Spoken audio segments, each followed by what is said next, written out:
UP में अगले साल विधानसभा चुनाव है। यूपी फतेह को लेकर बीजेपी की दिल्ली में कार्यकारिणी की बड़ी बैठक चल रही है। बैठक में पीएम मोदी, सीएम योगी समेत बड़े दिग्गज मौजूद हैं। यहीं से यूपी फतेह का रोड मैप तैयार हो रहा है।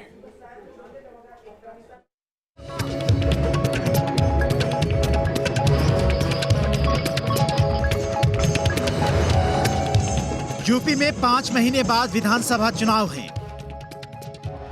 वक्त कम है, बैठकों का दौर जारी है। यूपी फतेह के लिए दिल्ली में बीजेपी कार्यकारिणी की बड़ी बैठक चल रही है। यूपी फतेह पर रोड मैप तैयार हो रहा है। सियासी समर को साधने के लिए बीजेपी बड़े प्लान पर काम कर रही है। यानी मोदी जी के जो कार्य हैं वो चढ़कर बोलते हैं और योगी जी के कार्य जो हैं पूरे एक अनुगामी हैं माननीय मोदी जी के। मोदी जी का एक प्रतिरूप की तरीके से उन्होंने एक अच्छा समन्वय, जो भारत का सबसे अच्छा समन्वय किसी राज्य का हो सकता था, वो उत्तर प्रदेश और केंद्र के बीच का जो समन्वय है वो एक आदर्श है।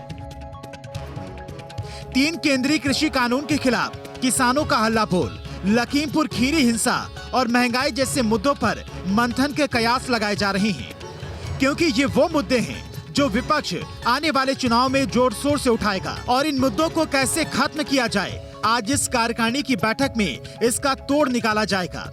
जनता के बीच किन मुद्दों के साथ जाना होगा, इस पर भी मंथन होगा।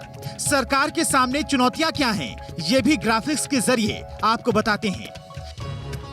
किसान आंदोलन, लखीमपुर खीरी हिंसा, बढ़ती महंगाई, बेरोजगारी। 2019 के बाद ये कार्यकारिणी की बैठक हो रही है, जिसमें बीजेपी उन तमाम राजनीतिक मुद्दों पर चर्चा करेगी जो आगे आने वाले विधानसभा चुनाव के लिए जरूरी हैं। वो साल दूसरा था, ये साल दूसरा है। 2017 में बीजेपी की बम्पर जीत हुई थी, लेकिन इन 5 सालों में बहुत कुछ बदल चुका है। सरकार से किसानों में नाराजगी है। पिछले 11 महीनों से किसानों का आंदोलन चल रहा है।